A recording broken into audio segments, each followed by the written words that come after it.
वाह वाह वाह वाह वाह वाह।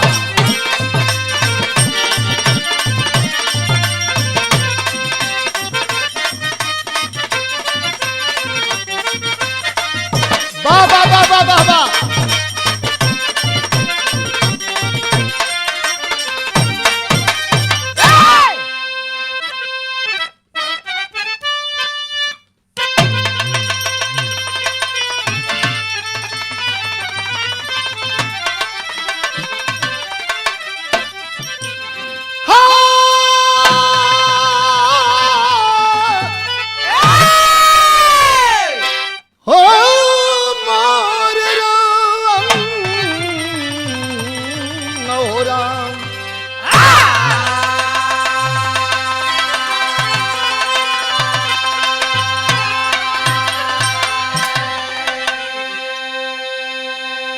एक और गीत आप लोगों के बीच में प्रस्तुत बाम विजयलाल यादव और साथियों की आवाज में प्रस्तुत करते हैं प्रकाश भाई मलदहिया, इनके देखरेख में गीत हो रहा बा।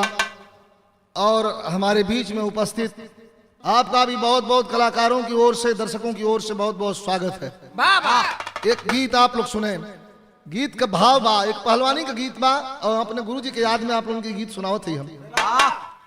दुनिया में इंसान के सबसे बड़ी चीज, इंसान की जिंदगी में सबसे जरूरी अगर कुछ हो तो कर ईमान हो।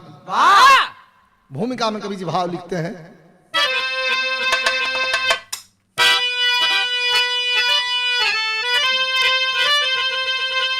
तो कर्म साधन स्वयं सिद्धि बन जाती साधुता साध्य काज समय ईमान है। कर्म साधन करे लाख सिखवा भले, विश्व में सच्चा वह एक इंसान है। सिंधु के तीर पंजाब के गांव में अरैया का बुढ़िया कलंगत दुलारा रहा। मेरा बेटा बनेगा बहादुर बड़ा, बूढ़ी माता का सपना गंवारा रहा।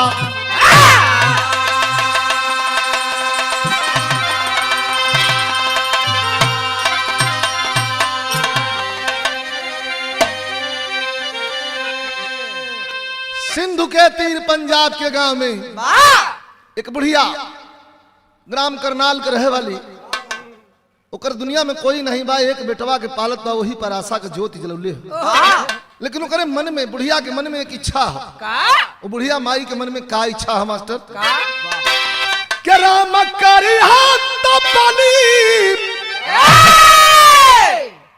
आजकल बहुत बहुत धुन चलत बा, लेकिन देखा रजनीगंधा ये गीत तोहरे पर शूट करी कि तोहरा गाँव वाली गोरिया जब जवान होई है, जवान होई है गोरी, तब हमारो गंगा स्नान हुई। कभी का भाव बा, बुढ़िया सोचत बा, का सोचत बा? राम करिया तबीर हनुमान होई है, हनुमान होई है, हनुमान होई है। मोर बबुआ गाम पहलवान होई है।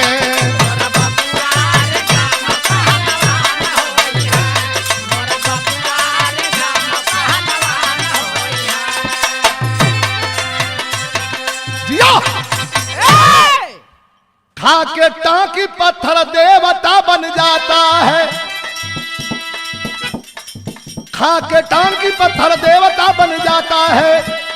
रगड़ करने से वह चंदन अनल प्रगटाता है। नित्य अखाड़े पर अंगद रियाज करता था, नित्य अखाड़े पर अंगद रियाज करता था। अब बनूंगा नामी पहलवान जोश भरता था, मगर बढ़ता सुमन पाया सच्चा यहार नहीं। अरे गरीबी में आई बसंत की बहार नहीं। रियाज मारना अंगद का नित्य कर्म हुआ, रियाज मारना अंगद का नित्य कर्म हुआ। अच्छे भोजन के बिना दिमाग ठंड हुआ।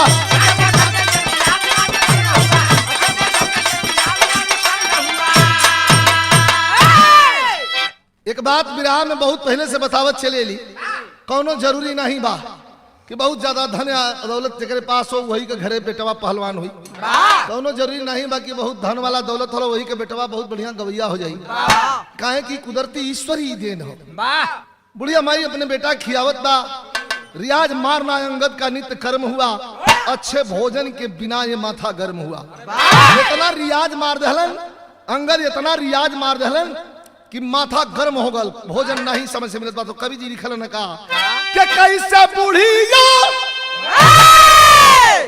बुढ़िया का पूरा अरमान होई है, अरे अरमान होई है, अरमान होई है, मोर बबुआ रे गामा पहलवान होई है।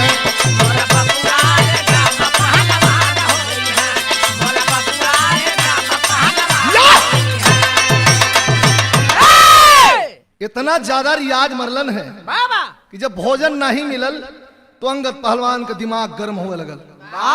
जब गर्म हो लगल तो कवि जी भाव लिखलन है, एक लाइन तर्जबा। कौन तर्ज मास्टर? अरे कहिया ले आई है तोहार बीरनो, कहिया ले आई है तोहार बीरना, भौजैया पूछे ले नदिया से। यो यो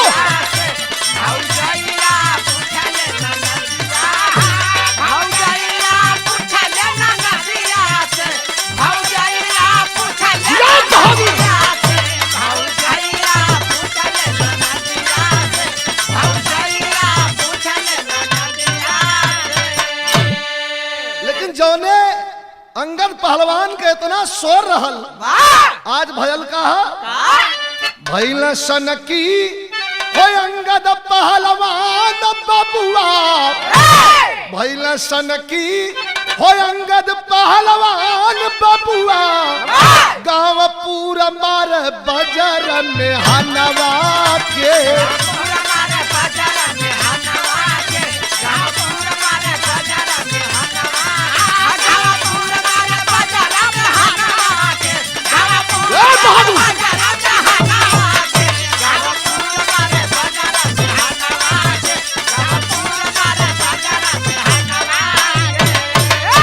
लेकिन हुआ अंगद के दुखावा महान बबुआ, सिंधु पार अइले छोड़ी के भवनवा के।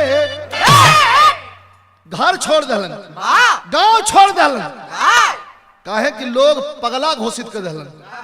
तो सज्जन और सूरज सिंह थे नामी पहलवान हो, दोनों भाई का जोड़ी राम लखन के समान हो। तब बोला सज्जन से अंगद बलवान बबुआ, बोला सज्जन से अरे अंगद बलवान बबुआ, अरे गुरु हम के भी पूजे द चरणवा के। यो यो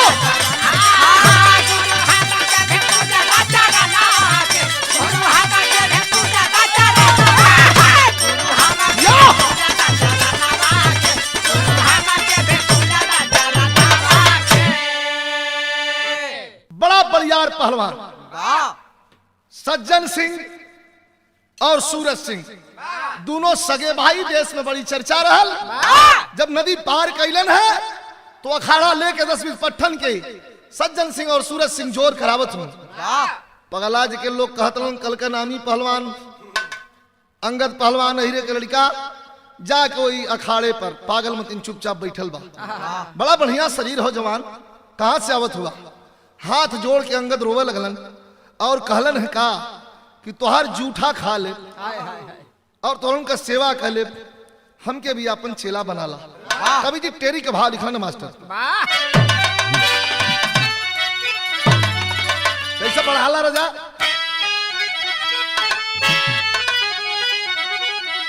अरे बनाई बात तोहके गामा बबुआ, बनाई बात तोहके गामा बबुआ, अरे तोहरो इच्छा पूरी करी है श्री अभिरामा। या तोहरो इच्छा पूरी करी है श्री अभिरामा। आंख में आंसू देख के और लाचार देख के सज्जन सिंह और सूरज सिंह के दया आ गई। कहन की जवान आंसू पोंछला बनैबे तोहके गामा बबुआ, तोरो इच्छा पूरी करी है श्री अभिरामा। तरक तो बड़ी पुरान लगल, लेकिन ये गीत का लहर आज भी बनल। कौन गीत है मास्टर?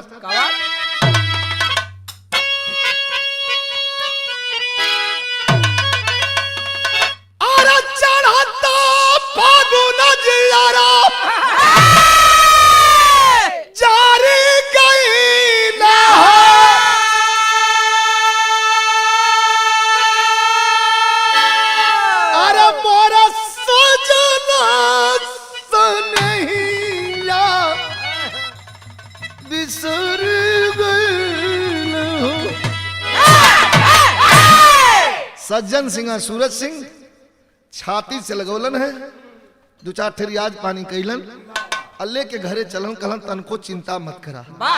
सज्जन सिंह और सूरज सिंह का खाली मतारिये रहले, घरे के कुछ कमी नहीं बा। खूब भैंस गैया है लगत है, अल दूध दही भयल बा घरे में। लेकिन दिखा वो मतारी जब देखल से कि रोज अखाड़े पर से हमार दूठे लड़का आवत रहन, आज एक ठे औरी लेके कोई के आल हूं। पूरी बात जब मतारी से बतौलन तो कवि के बहुत बहुत धन्यवाद। कितना बढ़िया भाव लिखल है। अरे माई वाला जियरा हरसी गई ना,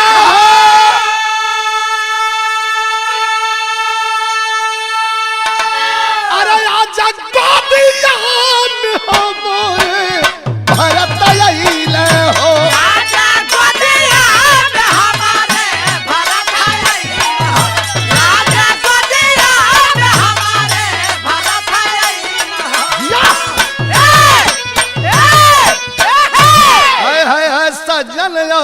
सूरज के खियावा माई जेतना अंगद के प्यार से पियाव माई वतना। अरे दिन दिन जो सावा अरे बढ़ात गई ना, आजा गोदिया में हमारे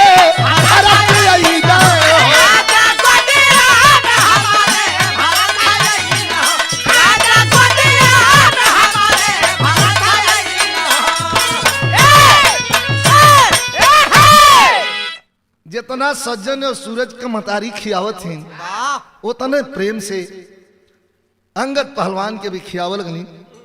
जवानी का जोश रियाज ठोकाए लगल, और रियाज के हिसाब से जब माल जाए लगल शरीर में तो रोज जोर बढ़े लगल। रोज जब जोर बढ़े लगल तो कवि जी भाव लिखल तनी सा मास्टर, ई देवी गीत हो ये जमाने का लपेट तनी।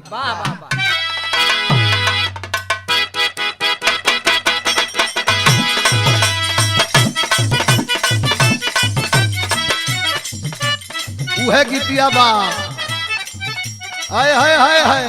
अरे निबिया के दरिया के डोलिया बनल बटे निबी के पतइया वो हार। निबिया के दरिया के डोलिया बनल बटे निबी के पतइया वो हार। निबिया के दरिया के डोलिया बनल बटे निबी के पतइया वो हार। अरे निबिया के दरिया के डोलिया बनल बटे निबी के पतइया वो हार। देवलोक से चलाली वानी न हो देवता बनल कहा।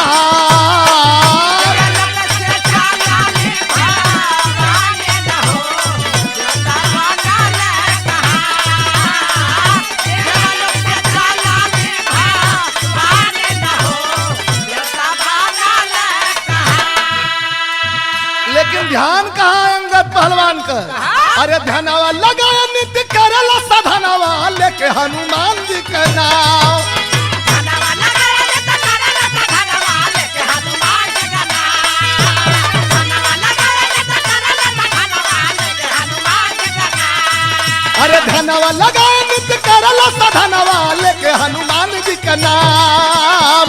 धीरे धीरे बीतल बासा मैया न हो भैले नामी पहलवान।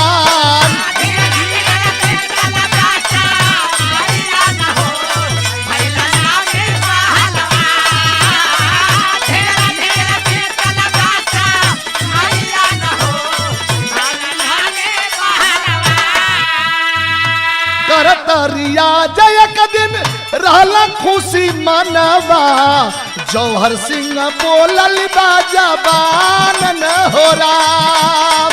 करतरिया जय दिन रहला खुशी मनवा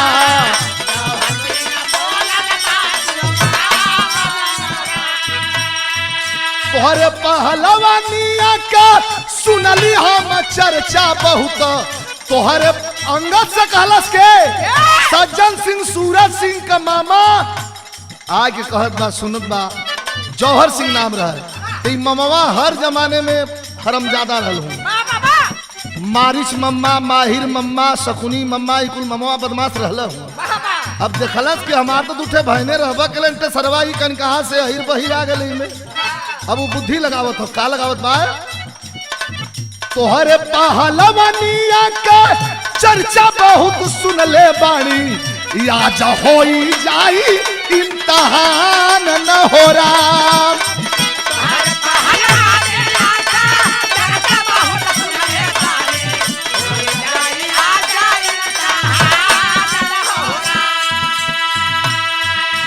कराया जमाउल हो कैला बुझाउल ई है बात मोरा यारमान।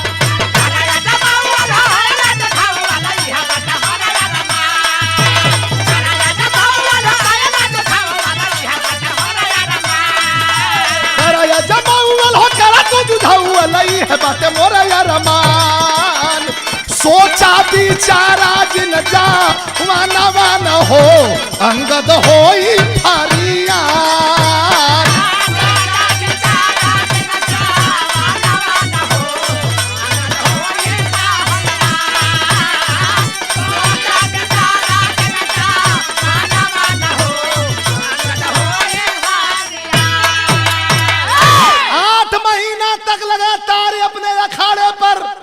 सज्जन सिंह और सूरज सिंह अंगद के रोक के खियावे लगलन जोर करवावे लगलन। कहियो कहियो ना आवे अगर सज्जन सूरज तो जितना 20-25 से पट्ठा रहलन सबके लड़ा के अंगद निकाल दे। ममवा सोचलस कि इस सरवा जरत दूध में नींबू गराई या खटाई डलाई तब काम कोई ये तो कन कहां से ही आ गल। अभी दूठे खाता रहना हमार बहने तब से ही तीसरा कहां से अगल आके लकड़ी लगा देलस कि आज बड़ा लोगन पहलवानी कैला अब सबका कुश्ती सबसे खुई। का जौहर सिंह बोलल हम मास्टर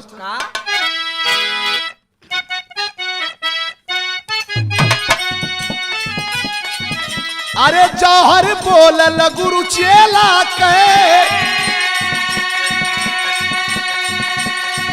भैया जौहर बोलल गुरु चेला के होई आज फरियान हो।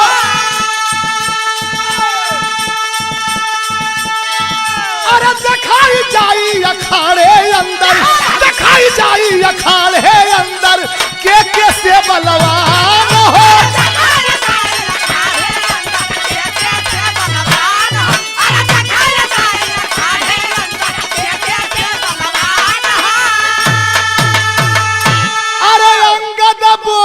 शीशा झुकाई भैया अंगद बोला शीशा झुकाई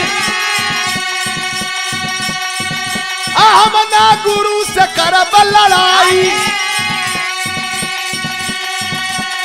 सुन के बतिया जौहर बोला सुन के बतिया जौहर काहे भैला नदान हो।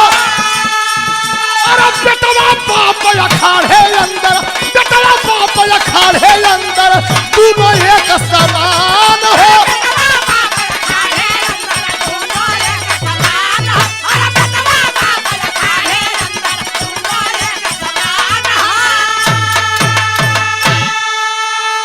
ए भैया सज्जन सिंह और सूरज सिंह का मम्मा जौहर सिंह लगा दलस बुद्धि कहा कि अब सबका कुश्ती सबसे हुई। अंगद कलश कह रहे लोग हमार गुरु हुआ कहल गुरु ना यहाँ बाप बेटा अखाड़े में सब बरोबर है।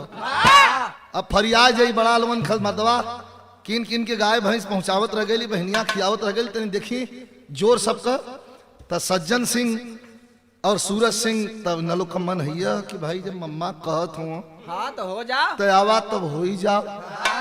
बांध के लंगोटा जंघिया चाटे रियाज मार के जब देह गरमौला सा जैसे फुटबॉल में हवा भरला वही तरह देह फूले लगल। बिरहा और यहाँ बीर चढ़ा के लगल मास्टर।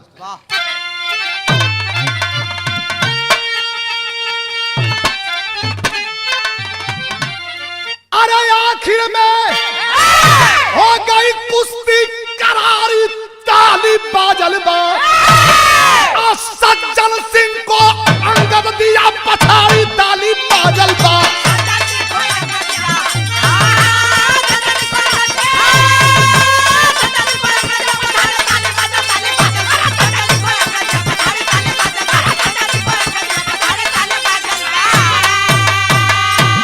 पहले बड़का गुरु आइलन तो भैया अखाड़ा में जब लड़वैया के दाव पर अगर भैंसा चढ़ गल तो वहू के पटक दे, आदमी के तो बातें छोड़। दाव पर चढ़ गईलन सज्जन सिंह, मरलस कच्च से गईलन नीचे, फिर उठ के दौड़लन, फिर मरलस कच्च से गईलन नीचे।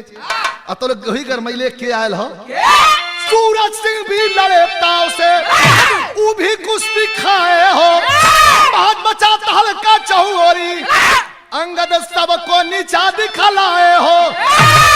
दोनों भैया घर आइला मन मारी, ताली बाजल बा। दूध पियावा चली भैली महतारी, ताली बाजल बा।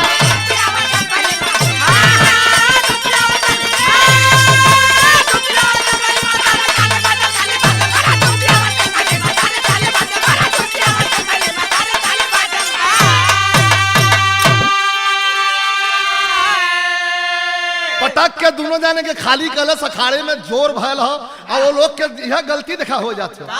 एक तो पटक दिलस, दूसरे वही लोग का खात हो पटक भी दिलस। अब पटकले के बाद जब 20 पट्ठा उरी रहलन वो लोगन के भी रियाज मार के निकाल के जाके एक तरफ बैठल हो, सूता उता के कपड़ा बदलस हो, लंगोटा जंघिया कान पर रखलस।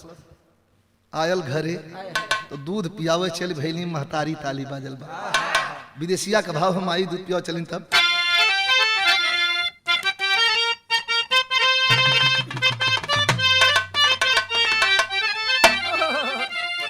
धर्मा का बेटा मोर अंगद राजा नामी भाई ने सज्जन और सूरज से भारी पहलवाना।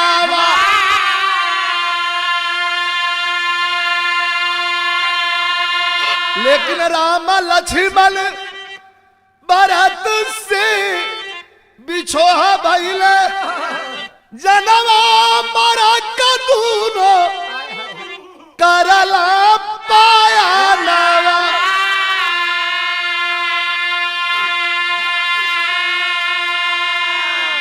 अंगना में अंगद बैठल, दोनों सज्जन और सूरज अपने में कहला रे यार इज्जतिये कुल ले लेहलस। कहला दोपहरिया औकदा मार के सारे के खपा दल जे यही में मतारी सुनत है। अंगना में अंगद बैठल, चोरी से मतारी गईली, कहा कि बेटा काई सो बचाईला पाराना।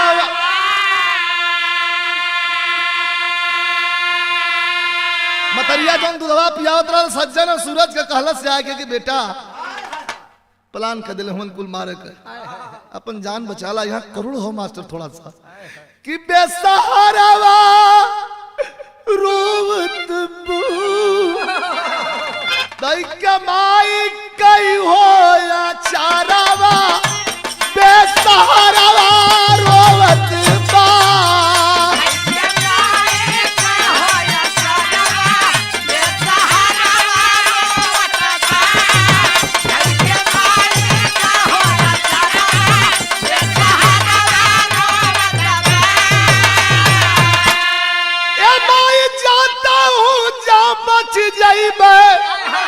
दूध का कर्जा चुकई, दूध का कर्जा चुक भैया लोगन के बैली महुरवा, भैया लोगन के बैली महुरवा की बेसहारा रोवत बा। भैया लोगन के भैली महुरवा बेसहारा रोवत बा। भैया लोगन के भैली महुरवा बेसहारा रोवत बा। मतारी जब बतौलस हो कि तोहे मारे का प्लान हो तो मार दिहन सब। कह माता जात हई जो बच पैबे, दूध का कर्जा चुकैबे ना भैया लोगन के भैली महुरवा। लघु शंका का करके बहाना अंगद चले पर आई, भाग के आए अपने घर पर देखली बुढ़िया माई। बनैबे तो के गामा बबुआ, जैसे लौट द्वारिका से आए अभिया मारा मारा, जैसे लौट द्वारिका से आए घनश्यामा। बनैबे तो के गामा बबुआ। लेकिन कवि का भाव कितना सुंदर हो, लिखल ना मास्टर कैसे। अरे ममता मतारी के महान दुनिया में, अब बुढ़िया देखली अपन बेटा हो जवान।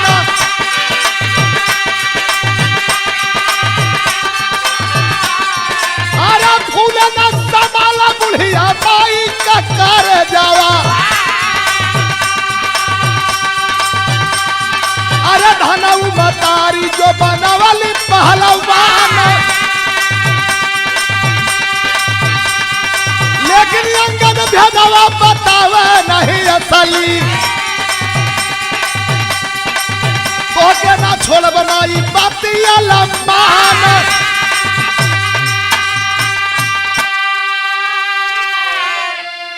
बस ये तने दिन बदे बनवास रहल मतारी।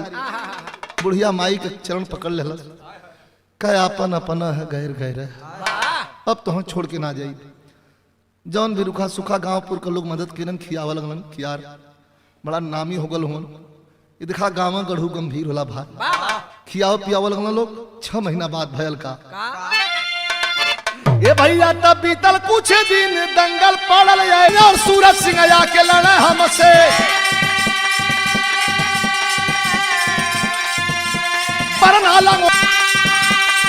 अरे पहले तू कैले बा हमसे फरियाद हो,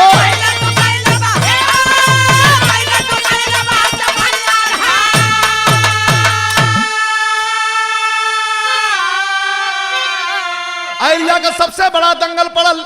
बहुत नामी पहलवान कांता सिंह आके हाथ उठा के ललकार दलस कि और लड़वैया बाद में बड़ा नाम और क्षेत्र में सज्जन सिंह का और सूरज सिंह का। ये दोनों जाने लंगोटा बांध के एक लंगोटा जंघिया पर दोनों जाने से लड़त, बारी बारी आके लड़ने। हाहाकार मच गल। अरे ई का भयल, वही में छिप के अंगद पहलवान 8 महीना बाद एक कोने छिप के चुपचाप बैठल हो। जरी लोग हम वहर ना जात हो डरन। और जब ऐलान कैलस, चैलेंज कैलस कि आके लोग लड़ने सज्जन सिंह सूरज सिंह, ये लोग बदे हम तैयार भले। अरे बाप रे बाप, ललकार धलस नमक की। दौड़ल जाके अखाड़े पर माटी उठा के और सुमीर के हनुमान जी के कलश किए भैया वो लोग का हम चेला है, हम पटकला। एक बाद आप लोग गुरु लोग लंगोटा बांध के तो आप लोग तैयार। देखा एक तरफ दुनिया का सारी दौलत रख जाए, एक तरफ दुनिया का सारा दूध घी बादाम रख जाए, और एक तरफ आदमी का ईमान रख जाए। अगर ईमान सच्चा हो तो दुनिया का हर दौलत वही पर तौला जाले। कभी खतरे बसवरिया आला लगल मास्टर, तनी से और बढ़ के तनी से बढ़ा ना भैया। उस्ताद वाली है कि अरे कसई लंगोटा जंघिया पट्टा, कसई लंगोटा जंघिया पट्टा, ताली दे के ठोका दांव चढ़े अखाड़े ललकार के। अरे चढ़े अखाड़े ललकार के, ले बजरंग बली के नाम कंता सिंह तब सखी उठाया। कंता सिंह तब सखी उठाया, रंगत मारा दाव लगाया। कंता सिंह कदम साथ पर तो बोलता ना हर कंता सिंह गईला जितना ताली बन गई जंगल के अंदर।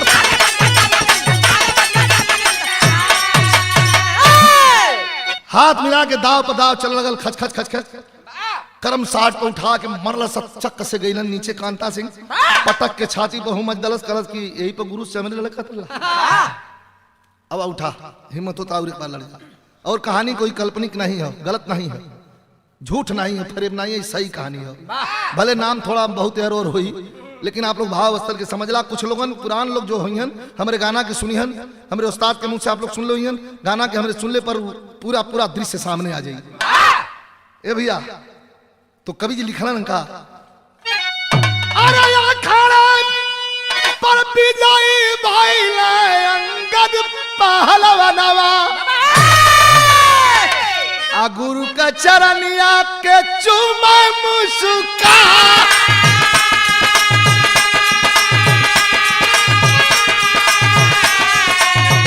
आज गुरु दक्षिणा चुकाई दहली गुरु जी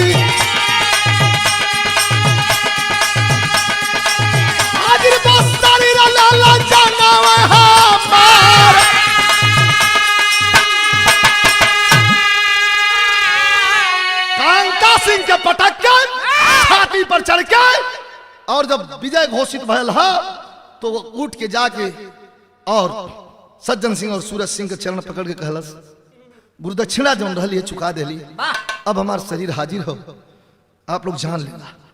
कवि जी भाव लिखल का अंगद के लिया के दोनों भाई घरे अइले करे जा माई के फूल ना समैले अरे ममता बिछावे बोले मीठी बतिया रोवे राम लक्ष्मण भाई भारत के छतिया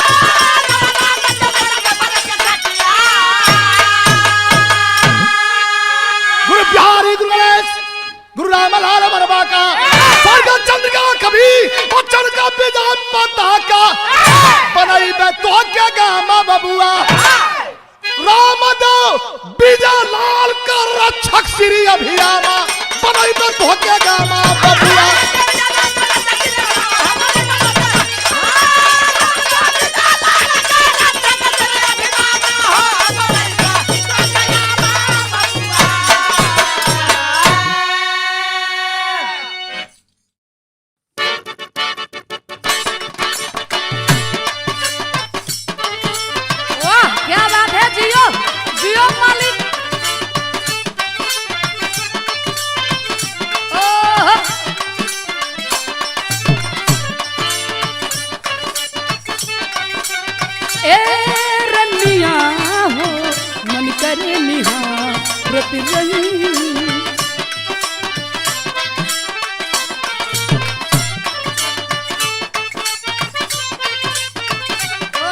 क्या बात है, बहुत अच्छे।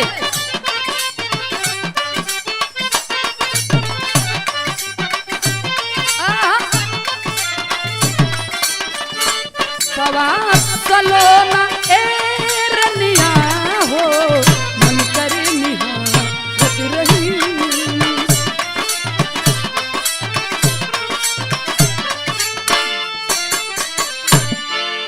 अच्छा बाबूजी, हम गायिका रजनीगंधा और पूरे साथियन के आवाज में आप लोगों के बीच में एक बीरस के मुकाबला और धांसू मुकाबला आप लोगों के बीच में जात बा जोना में गायक कलाकार विजय लाल यादव जी और गायिका हम रजनीगंधा और ये कैसेट आप लोगों के बीच में जौन जात बा पूजनीय बड़े भैया प्रकाश यादव मलदहिया पर ए भैया के देख रेख में आप लोगों के बीच में कैसेट जात बा और हमें पूरा विश्वास और उम्मीद है कि आप लोगों ने आशीर्वाद आम कलाकारन के जरूर दियन।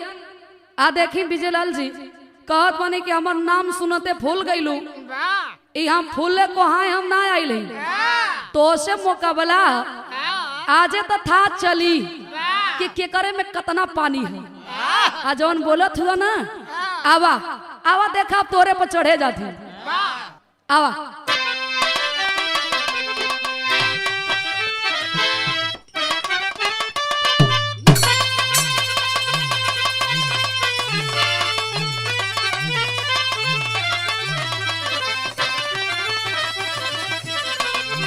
सुना सुना सुना सब मत चढ़े के अर्थ कहीं गलत मत चल जिया तोरे बिरहवा पर हम चढ़े जाती तोहार दिमाग ही होई कि नहीं हम कहीं और रही तो नहीं।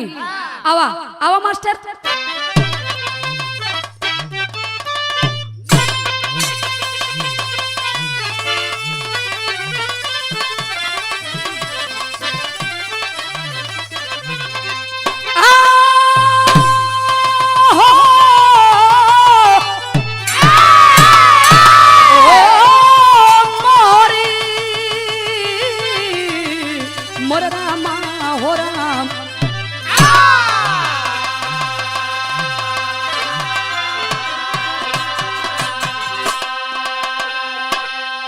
ए बिरहा के अंदर 4 लाइन के बीच भूमिका के अंदर बात लिखत बनी। ए लाइन में जवानों के प्रति और वीरन के प्रति एक चेतावनी, एक ललकार। क्या ललकार है?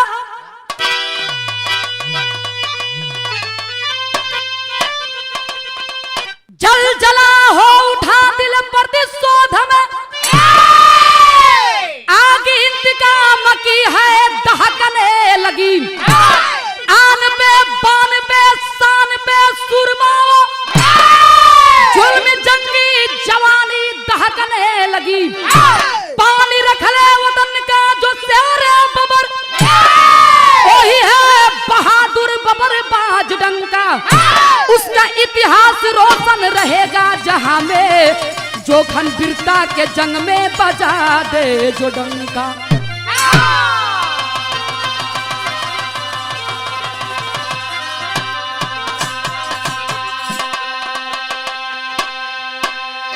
गौर करेंगे बाबूजी, बारे हमरे हिंदुस्तान की धरती, हिंदुस्तान की धरती पर एक से एक बढ़ के वीर भैलन की जो देश के खातिर हंस हंस के अपना गर्दन कटा दिए। बिरहा में एक लाइन कवाली के टुकड़ा है। कौन कवाली है?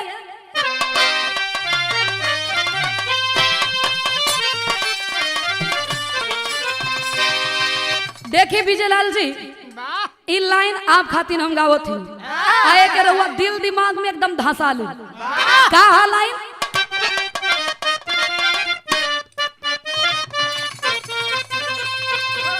ये हम कहा तनी आपके खातिर। अरे जरा सोच कर मुझसे नजरे मिलाना, अरे जरा सोच कर मुझसे नजरे मिलाना। मेरी ठोकरों में है सारा जमाना। सुन ली रहुए खातिर गावतानी।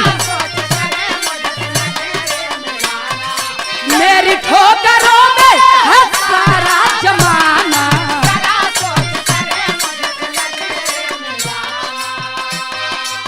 जरा सोच कर मुझसे नजरे मिलाना।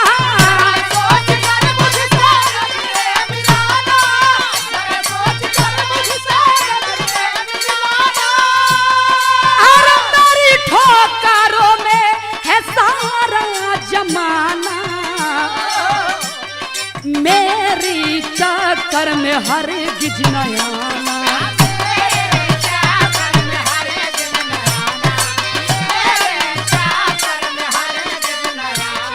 सुनो मेरी चाकर में हर गिज नयाना। मेरी ठोकरों में है सारा जमाना।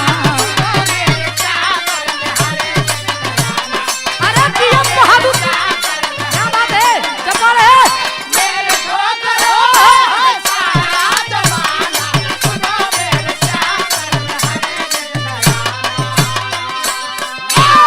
लेकिन बिरहा में कभी जी भाव लिखत हुन, इन लाइन जवानन के प्रति वीरन के प्रति लिखे के पड़ल।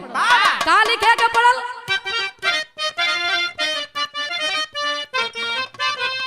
अरे सुनो जिसकी होती है जंगी जवानी, सुनो जिसकी होती है जंगी जवानी। लुटाता नहीं है अपने जौहर का पानी।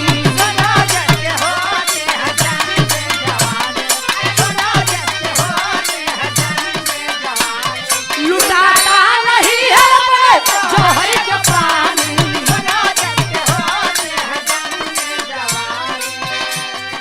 सुनो जिसकी होती है जंगी जवानी।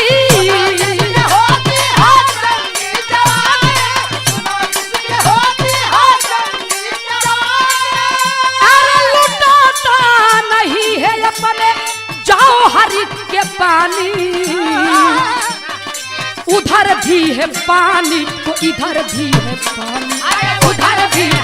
सुनना कान खोल के,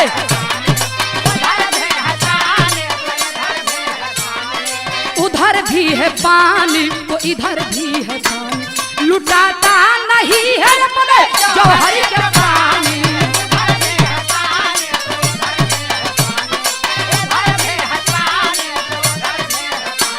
लुटाता नहीं है अपने, अरे जिया।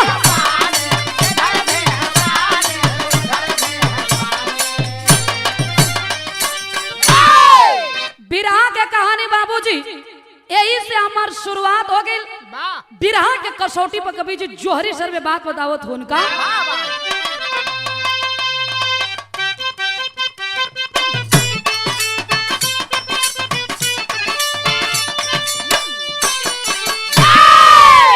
इस वतन के हर घर घर से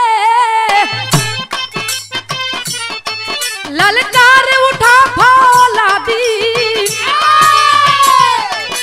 मेरे देश के नाहरी बंदी है मेरे आजादी, इनकलाब की यारो कड़कड़ से निकलना नारा, वीरों के लहू बिरता से क्रांति की निकली धारा, सुनो दुनियान के खातिर ऐसे करो कुर्बानी, हिम्मत हिला तो लंदन तुम कर दो पानी पानी मर।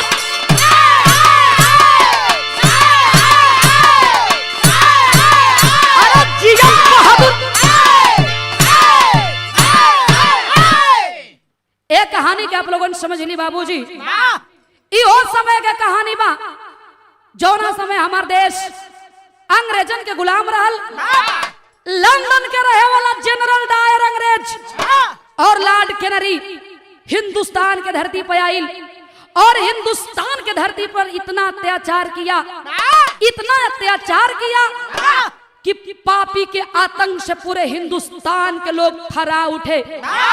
हिंदुस्तान के लोगों से बर्दाश्त ना भइल तो एक दिन वही अमृतसर जलियांवाले बाग में लोग सभा रखे, मीटिंग रखे। ये बात अंग्रेज के पता चल गया कि हिंदुस्तान के लोग हमारे प्रति मीटिंग रखे हैं, खिलाफ आवाज उठाएंगे।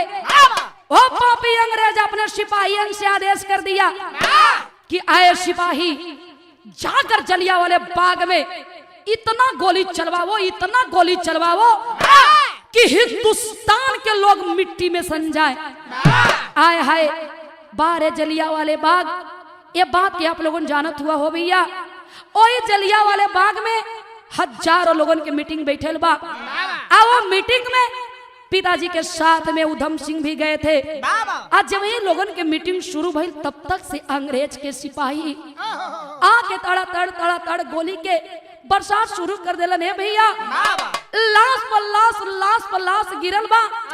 हाय हाय वही लाश के नीचे उधम सिंह 11 जब शांत भइल तो लाश के चिरते हुए बाबूजी बाहर आते हैं। उधम सिंह देखत हो उनकी आया है, अरे अब इन्हें इतना लोग हंसत खिलत रहलन, इस सारा लोग मिट्टी में सन गिलन। आय हाय बाबूजी वही उधम सिंह प्रतिज्ञा कर लिए, कसम खा लिए कि आए अंग्रेज जबले अपने जवानन के बदला, अरे जबले अपने देश के बदला वो पापी अंग्रेज से लेब नहीं, तबले भैया उधम सिंह चैन के रोटी ना खइहन। उधम सिंह के यही ऐलान बाबूजी हिंदुस्तान में गुजे लगल। ये बात के जब पापी अंग्रेज के पता चलल, जनरल डायर अंग्रेज के, कि हिंदुस्तान के उधम सिंह हमारे प्रति खिलाफ आवाज उठाया है, तो ओ पापी एक ऐलान किया। क्या ऐलान किया? फिर हम एक लाइन तरज हो।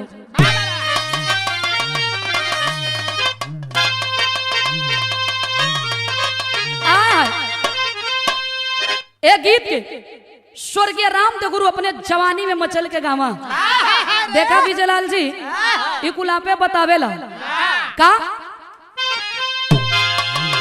अरे झोलनिया के गुजबा, अरे झोलनिया के गुजबा और टूटल के राजा, अरे जवनिया में गड़िया छूटल ए राजा।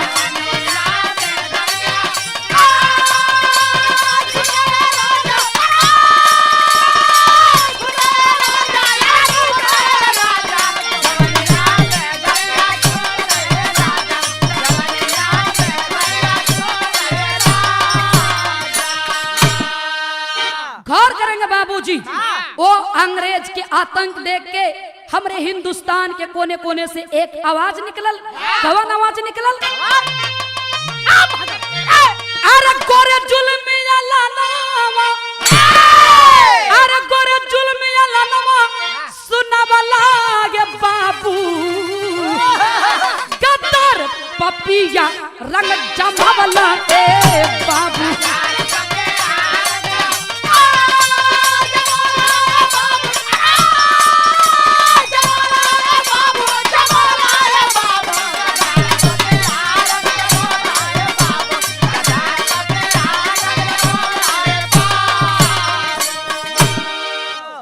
उधम सिंह के खोजलन कसाई, अरे पिस्टल हमारे अपन प्यसिया बुझाई।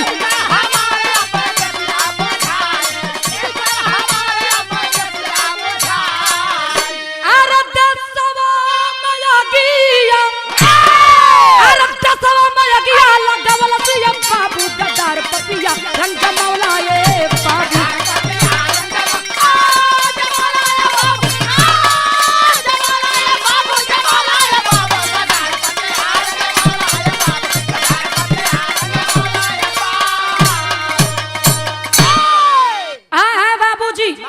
ओ पापी अंग्रेज जनरल डायर हिंदुस्तान के धरती छोड़ के लंदन में भाग गए। भैया उधम सिंह कसम खैले होन कि ओके मारब।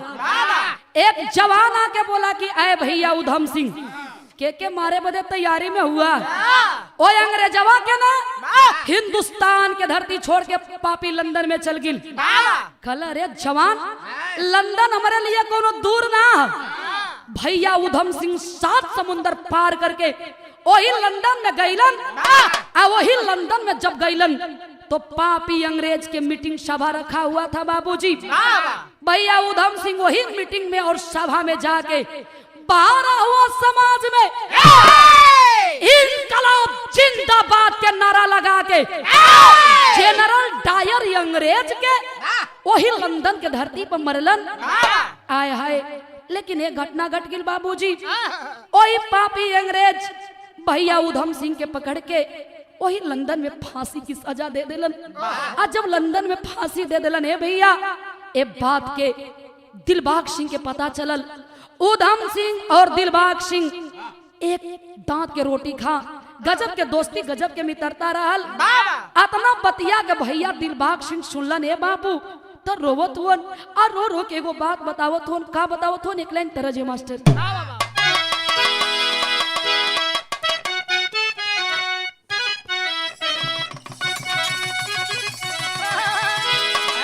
ये तरज के नमूना बा। ए गुरु, कोनो दुल्ही के दुल्हा देश में ना हुन विदेश में हुआ आ ओकरे शरीर में कष्ट हो। हाँ हो, देवर के बुला के कलश की सुना भैया ना अवन तो मौके मौके पर हमारी इशारा समझल करा, काम देल करा। ए काहे भाई? सुना सुना, उ दुल्हिया बतावत है देवरा से। का बतावत है? इहे कहे, अरे करहिया देवर जी दर्द करे,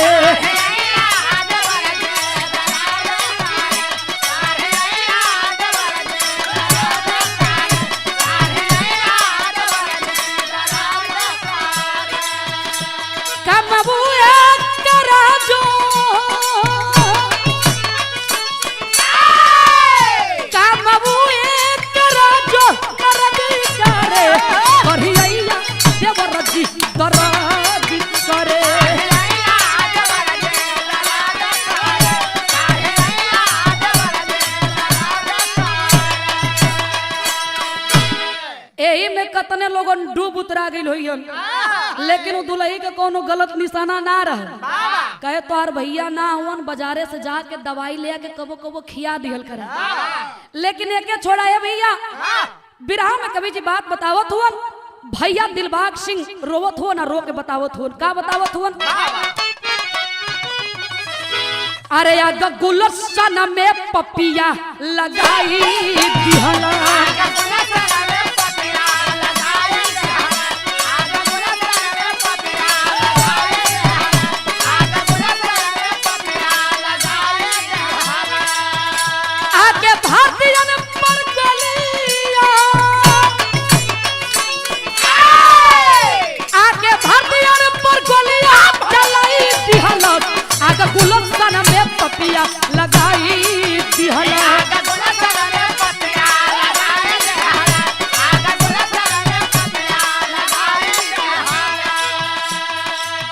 लहू से लुहान भैली हिंद की धरतिया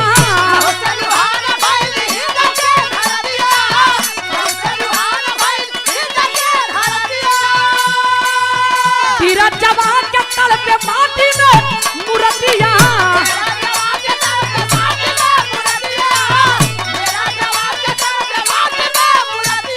आके भारतीयों पर गोलियां आके भारतीयों पर गोलियां चलाई दी हालत आगे गुलशन में पटिया लगाई दी हालत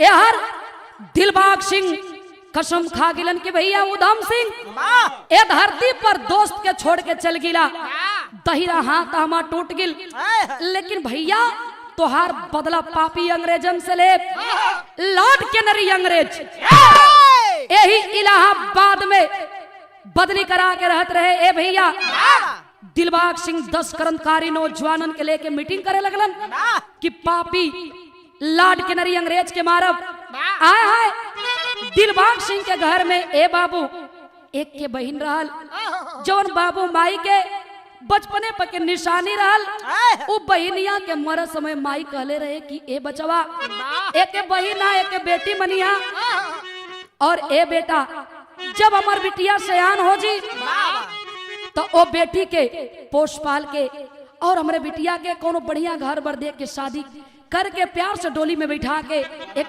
ससुराल भेज दिया दिलबाग सिंह वही बिमला बहनिया के शादी के दिन रखले हुआ है भैया घर के तैयारी में हुआ कि बहनिया एक कैसे एक हाथ पियर करके डोली में बैठा के भेज दे तो दिलबाग सिंह फ्री हो जाएगा देश के लिए मर भी जा तो कोनो चिंता ना है कोनो गम ना है यार आज के 2 दिन पहले बारात आवे वाली हो 2 दिन बचल बा घर में कोनो ना शादी के सामान ना कुछ यार दिलबाग सिंह क्रांतिकारी नौजवानन के खेमा में जाके मीटिंग करत हुन आ मीटिंग करके एक बात बतावत हुन जवानन के अंदर जोश भरत हुन कैसे जोश भरत हुन एक लाइन तरज है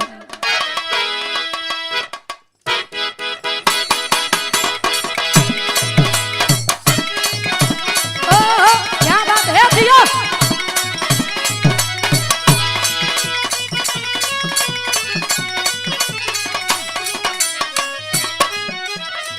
ये दरज के नमूना बा कौनो खूब सुंदर लड़की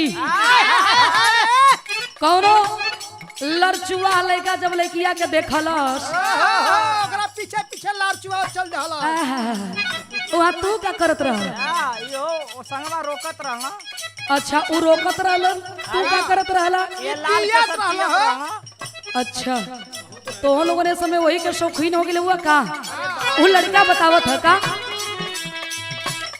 वतन यहाँ जा वतन यहाँ जा वतन यहाँ जा गोरी बाजा में कटी जवान बाजा में आजा गोरी बाजा में कटी जवान बाजा में आजा गोरी बाजा में कटी जवान बाजा में लेकिन दिलबाग सिंह बतावत हो नौजवानन से वो फिर चला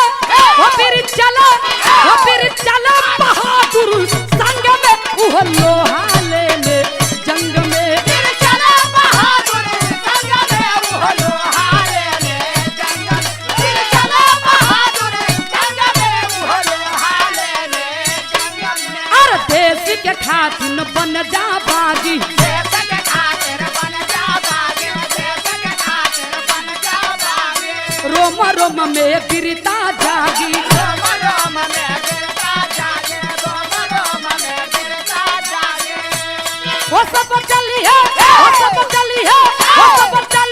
हमारे संग में उह लोहा ले जंग में चलिया हमारे संग में वो लोहा ले जंग में चलिया हमारे संग में वो लोहा ले जंग में आए बाबूजी दिलबाग सिंह वही क्रांतिकारी नौजवानन के खेमा में बैठ के मीटिंग करत रहलन तब तक से वाह बारे हमरे हिंदुस्तान के धरती ए हिंदुस्तान के धरती पर जितना देशभक्त हुआ ने भैया उतना हिंदुस्तान के गद्दार भी पड़े हुए। एक जवान जाके अंग्रेज से मिल गया, बोला कि आए साहब आपके दिलबाग सिंह के जरूरत है ना, आप जोहत हुआ ना, ए साहब हमारे बदे कुछ इनाम उनाम रखले हुआ, हमके कुछ देवा तो बोला हम तो हर काम कह दी। अंग्रेज बोला कि अये जवान दिलबाग सिंह के पकड़वा दे, इतना रुपया दे, इतना रुपया दे कि जिंदगी में खैले ओराई ना।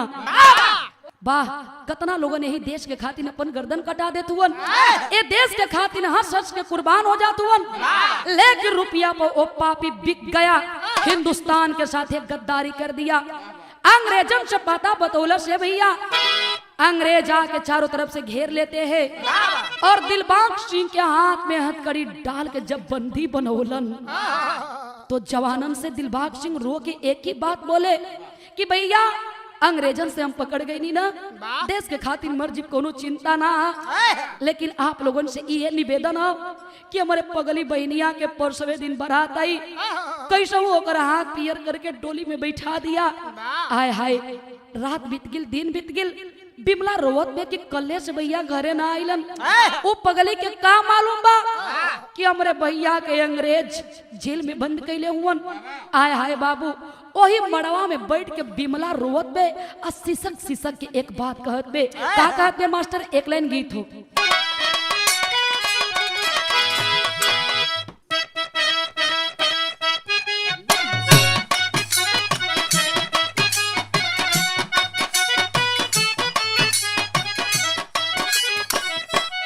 ये तरज के नमूना बका नाम बका,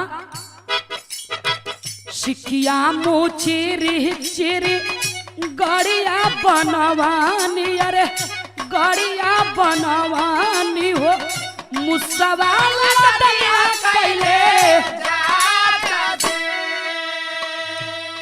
आय हाय बाबूजी बिमला रो रही है और रो के यही बात कहती है, क्या कहती है,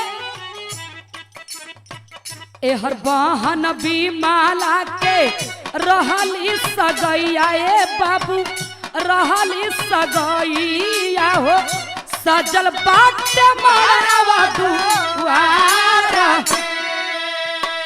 मेहदी महावर तन पे बिहा से हर दिया, अरे बिहा से हर दिया हो जैया चिड़ैया ससुर नवा बीतत आजा आई हाँ बरतिया, अरे आई हाँ बरतिया हो कब आई हाँ भैया। बिमला रोवत में ए भैया दिन बीत गिल, रात बीत गिल, समान घर में ये कोना बा, आज दिनवा बीती समवा के हमार बरात आज घर में ना एको सामान न मेहमान के कोनो व्यवस्था, कहाँ हुआ भैया, कौने जन्म के बदला ये बहनिया के संगे लेला। अरे माई मर गई, बाबू मर गिलन, तो ही कि बाबू माई सब समझ गई नहीं, लेकिन आज ये बात के एहसास होत बा कि हमसे बदला लेत हुआ ना, हमसे नाराज हुआ, तो आवा भैया हम आज से कोनो गलती ना करब। लेकिन आय हाय पापी अंग्रेज जवान के जेल में बंद करके घोड़ा के कोड़ा से मारत हुवन, खौलल पानी दे पर बिगत हुवन, जवान तड़प तड़प के ओ जेल में आह भर भर के रहत हुआ। लेकिन आय हाय बाबूजी यार दिन बीत गिल, शाम के बेला हो दुआरे बारात आ गिल, बारात के ना कोनो व्यवस्था ना कोनो इंतजाम, बाहर गांव वाले लोग, गांव के लोग बोले कि भैया अरे दिलबाग सिंह के बहिन है, ये हमारे गांव के इज्जत, हमारे गांव के बेटी है, चला जवने व्यवस्था है बारात के सेवा सत्कार कर देवे के, सुबेरे बेला ये लड़की अपने ससुराल चल जी, ना तो एक लड़की के बारात अगर गांव से वापस चल गिल तो ए भैया कई अमन के मुंह दिखावे लायक ना रहल जी। बाहर गांव वाले लोग, गांव के लोग मिल के बारात के सेवा सत्कार करते हैं बाबूजी। और यहर धीरे धीरे उस समय आ गिल कि पंडित जी लड़का और लड़की के लेके मड़वा में बैठल हुवन, बियाह के कार्यक्रम शुरू हो। लेकिन वही समय आखिर बहिल तो का भइल, विदेशिया के अंदर भाव हो।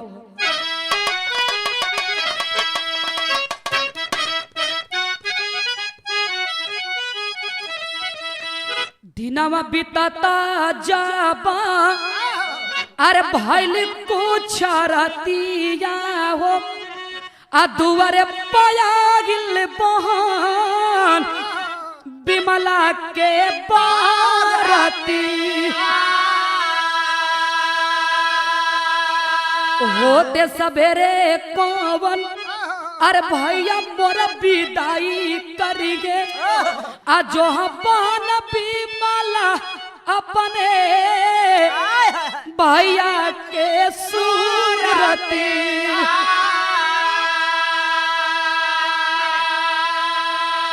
तबले ला सबीराना के अरे मड़वा में आई गईली अबंगिया मलिना बोइली अरे पड़ली विपत्ति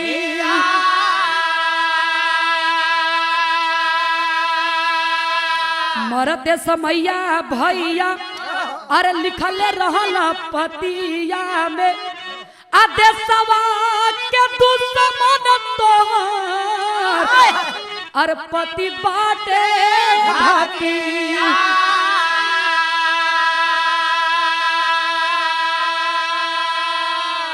आय हाय जब वही लड़का लड़की के मांग में सेनूर डाले वाला बा तब तक से बाहरे भगवान ओ पापी अंग्रेज भैया दिलबाग सिंह के लाश मड़वा में पहुंचवा दिए।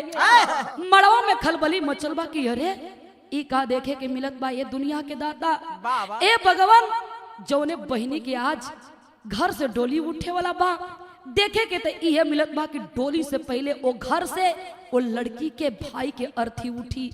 आय हाय लोगन के खलबली देख के बिमला मड़वा में घूंघट में बैठल है लेकिन समझ गिल दौड़ के आती है कहती है भैया लोगों ना पहले आप लोगों ने रुका उनसे एक जवाब पूछे क्या कि कौन जन्म के बदला हमसे ले हुआ।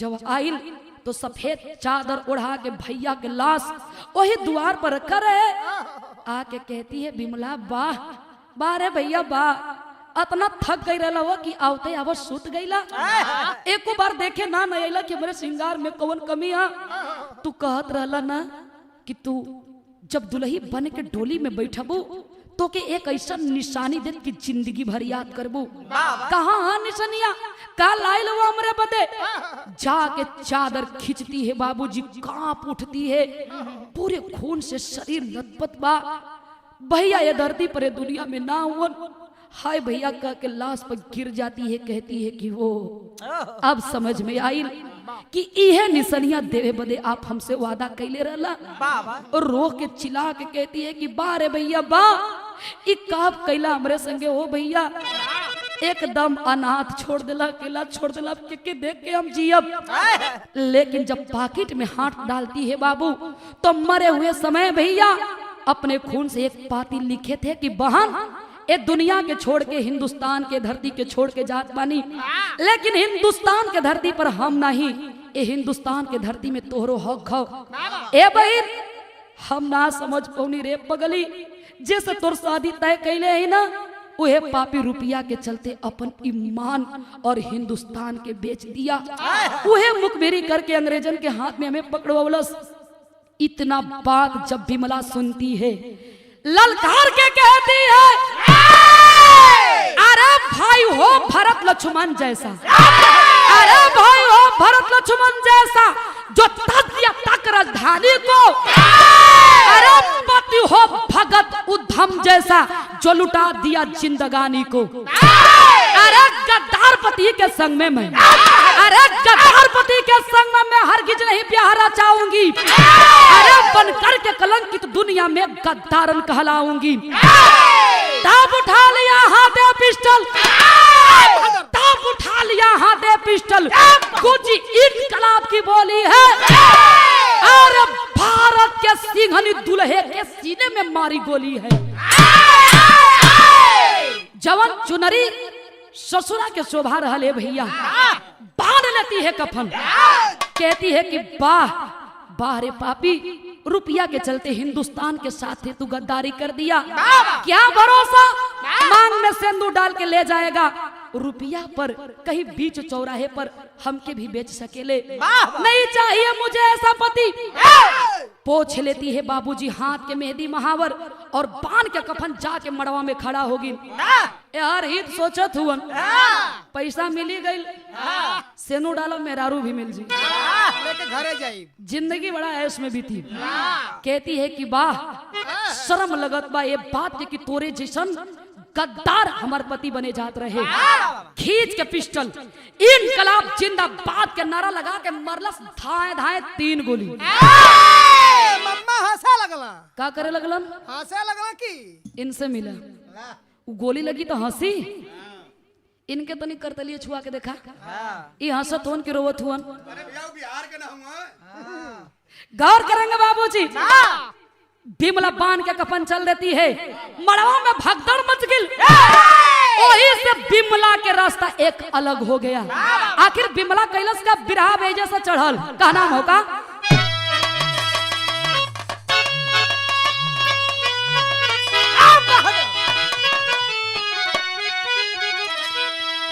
कौन लड़का अपने बाप के समझावे कहे मान जा मान जा हो।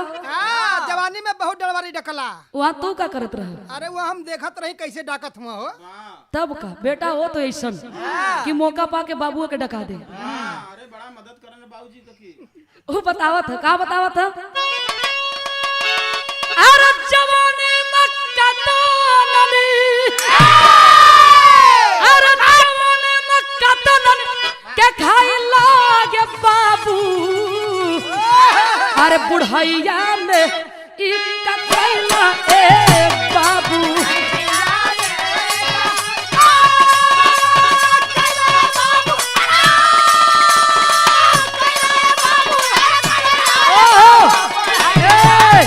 और चप रहे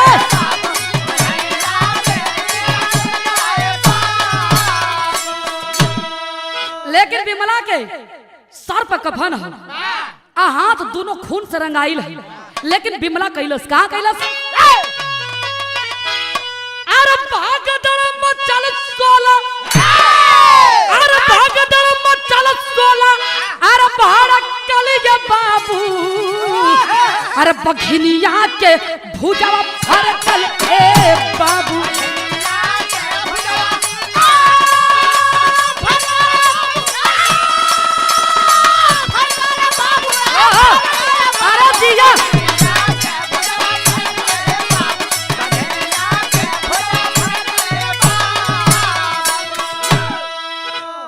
बिमला सोच गिल कि जोन पापी अंग्रेज हमरे भैया के मरले हिंदुस्तान के धरती पर चैन के निशोवत बा। पता लगावे लगल। क्रांतिकारी नौजवान जाके कहते हैं कि बिमला अरे पगली इ तोर रास्ता ना, इ तोहार काम ना है, बीरन के मर्दन के काम है। कहती है कि भैया कहिया से तू हमें लड़की जान गिला। अरे हम तो वही दिन आदमी हो गई नी, वही दिन एक लड़की में गिनती कैल छोड़ देनी, जहाँ दिन अपने मांग के सिंदूर अपने हाथे मिटा देनी। कहती है कि भैया अगर साथ देवे के तो हमार साथ दा, हम पूरा काम करब। लगल पता लगावे, पता लगौलस कि आज लॉर्ड केनरी अपने बंगला पर नाच गाना के प्रोग्राम रखले आज पार्टी रखल। कहती है कि भैया ऐसे बढ़िया उपाय मिली उली नहीं, पता लगा के जाके ओकर खेमा घेर लेलस। आवाज देती है कि आप पापी अंग्रेज निकाल बहरा। अंग्रेजवा सुनलस कहे अरे एक एकर आवाज है। कहे भैया ये ऐसा ना मनी है, निकाल के बम के गोला, निकाल के बम के गोला वही अंग्रेज के मकान पर बिगलस। तब का चौलरिया में कहा नाम है।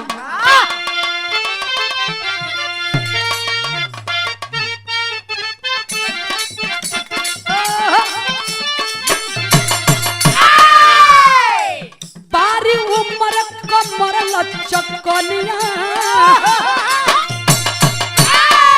बारी उम्र कमर लचकनिया, गोरिया खींचे निहुर के पनिया, गोरी के झूले झूलनिया ना।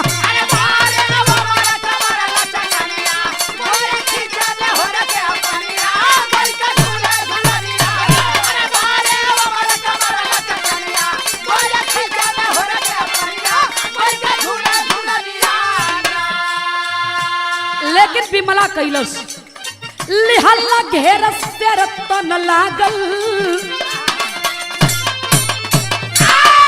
लिहल्ला घेर से रतन लागल पाया गिनिया हो तूफानिया जुल्म में जागल जवनिया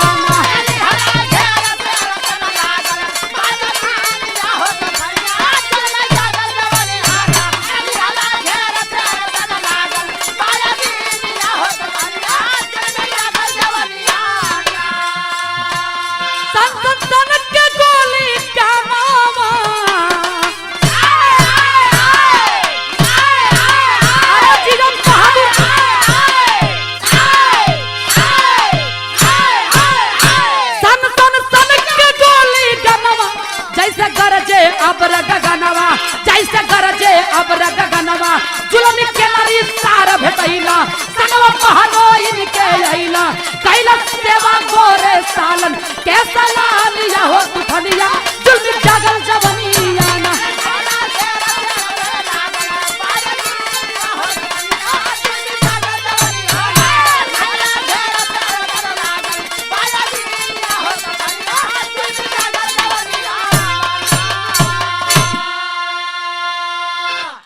बाबूजी बमबारी करके कुछ अंग्रेज मारल गलन लाद के नरी अंग्रेज जो ही पीछे वाला रास्ता से भागे शुरू कैलस दौड़ के जाके कॉलर पकड़ के खींच लेती है कलश की अरे पापी इतना जल्दी भगले के का जरूरत है जहां तू जाइल चाहत हुए चल चल तो के हम पहुंचावो थी बिमला 13 अंग्रेज गोरे पापिन के लेके चल देलस तो आखिर लेके गईली तो कहां गईली तेरी के अंदर भाव है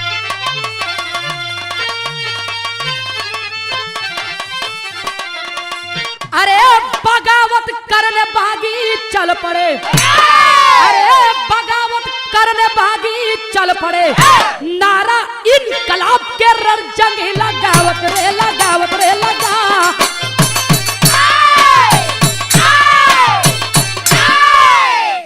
आय हाय बाबूजी 13 अंग्रेज गोरे पापिन के ले जाके क्रांतिकारी नौजवानन के खेमा में सिक्कड़ से बांध देती है कहती है कि याद कर दिलबाग सिंह के तू कैसे कैसे मारा रे पापी याद कर वही तरह लगल मारे बिमला आज जब मारे लगल मारा थे अखिया से झरझर आंसू आवत बा आ रो के पापी अंग्रेजवन से एक बात बतावत बे का आला के अंदर भाव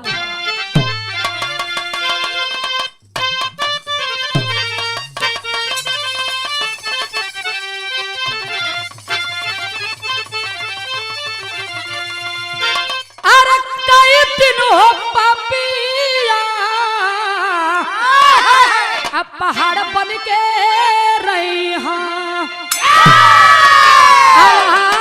ढा जाई आई जहिया सम्या के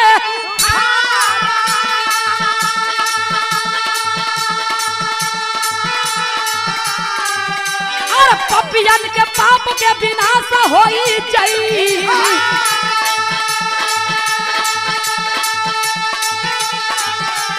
नाही धरतिया बनया रावण दुर्योधन कंस कामी दुसुमा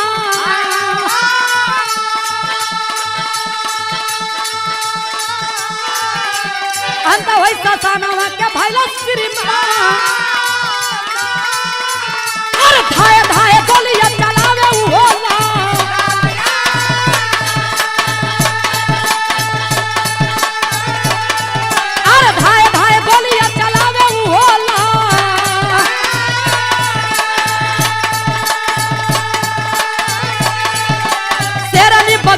पूरा कैली यारा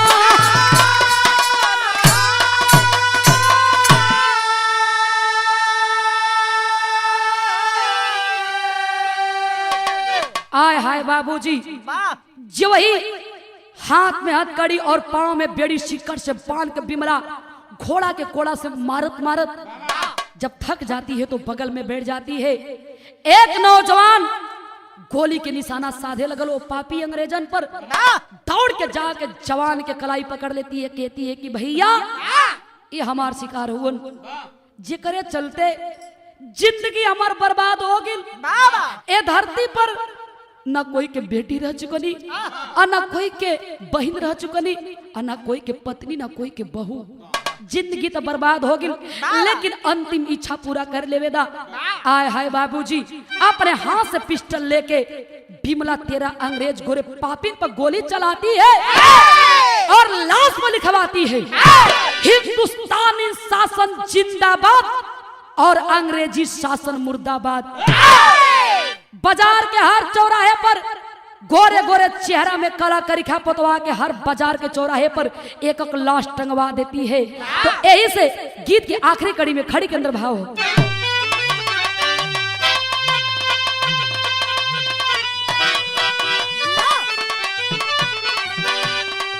बिमला बागी भाईली अरे देशवा के बर्बादी के खातिर रंगली लाहू में कंगनवा होया जादी के खातिर।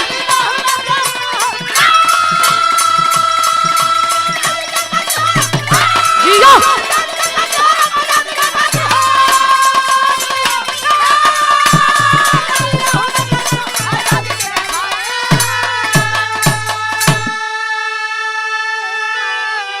रुपया के लोभी दुल्हा कह दिहला गद्दारिया, अरे मेहदी महावर माहुर हो गई पियारिया।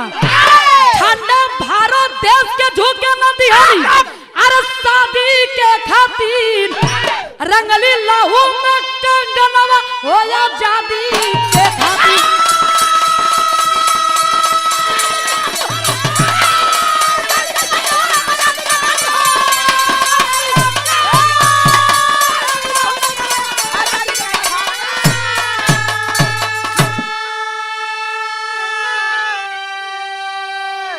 गुरपतु गुर छायबर कहे बीरो का मेरा घराना, काशी बुल्लू सुखनंदन के जाने सारा जमाना। अरे बगावत करने बागी चल पड़े, रजनी कभी जोखर के जहाँ सब यजमावत, बगावत करने बागी चल पड़े।